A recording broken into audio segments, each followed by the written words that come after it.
So hi mga katolits, welcome back sa ating YouTube channel.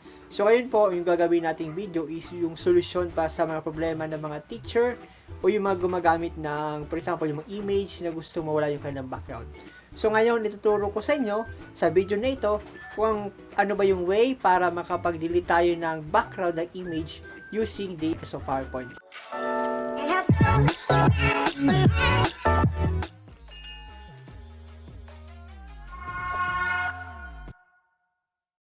So commonly, ginagamit natin sa pag-delete ng ating background, o ako, gumagamit ako ng Adobe Photoshop.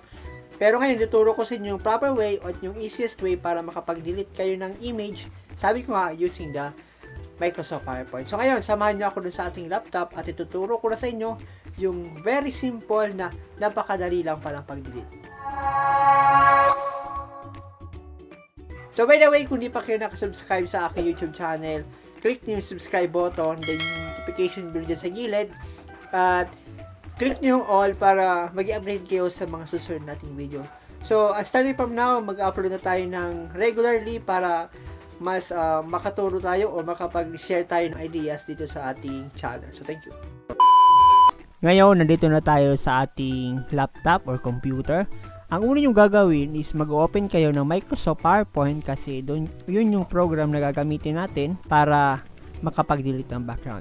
Commonly, Adobe Photoshop, at ngayon itatry natin itong ating Microsoft PowerPoint. So, first, mag-open kayo ng blank presentation. Kagaya niyan, so naka-open na kayo ng blank presentation. Insert. Since yung gagawin natin is magde-delete tayo ng background na image, insert picture tayo. So, dito tayo sa desktop, hanap tayo ng picture. Meron na ako pay-download kanina. So, ayan. Insert. Okay. So, ngayon, magbibigay tayo ng mga tatlong picture. New slide. Insert. New slide.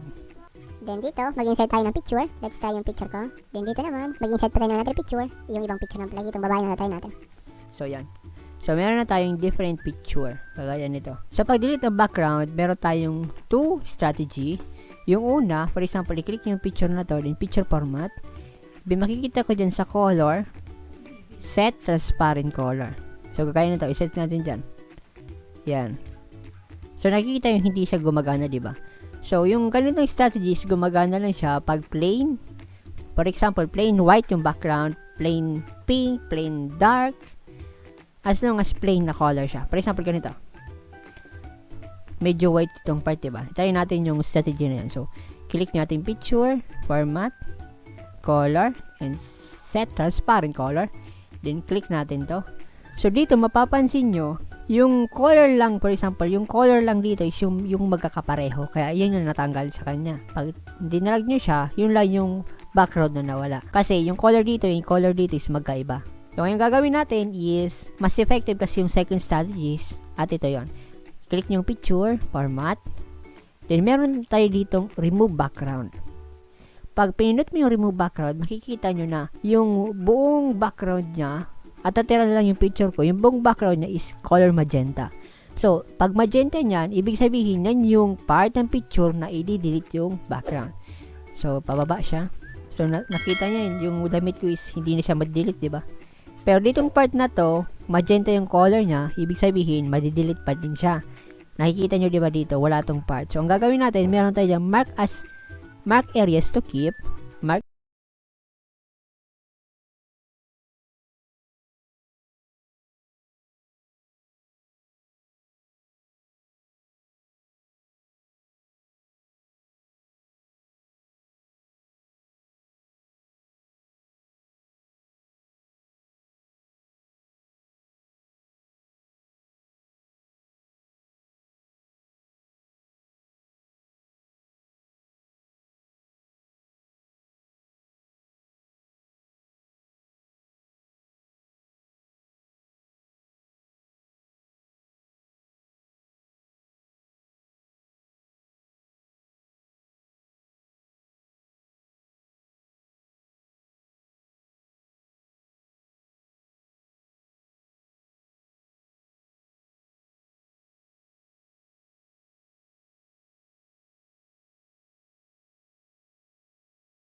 So, very easy sa pagtanggal ng ating background. So, natapos na tayo dun sa picture ko.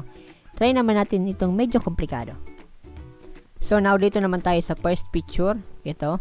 Same strategy pa din, format, then click remove background. So, pag nakita nyo dyan, almost perfect na din siya. I-click na natin pababa o drag natin pababa.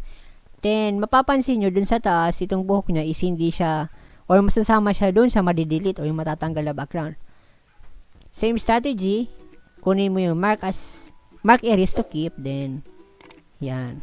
Then, ito din sa baba. So, makikita nyo na yung buhok niya at yung tenga niya is hindi na siya masasama doon sa madidelete. And mapapansin nyo dito sa baba, itong green, supposed to be wala siya. So, mark areas to remove.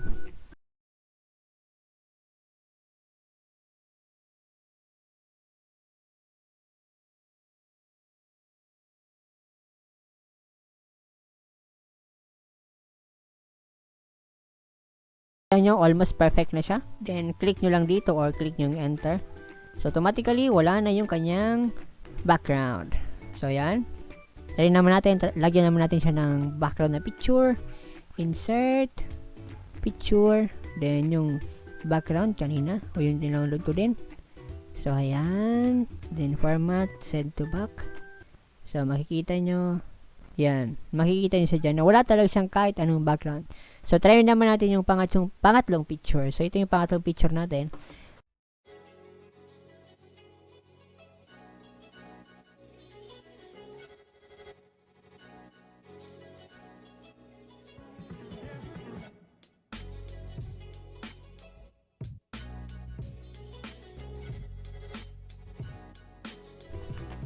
So, thank you for watching. This is Mr. Llosala. Kung gusto niyo yung ganitong klaseng video, pwede kayo mag-subscribe sa aking channel at click yung notification button para mag-updated kayo sa ating video. So, thank you for watching. Bye-bye.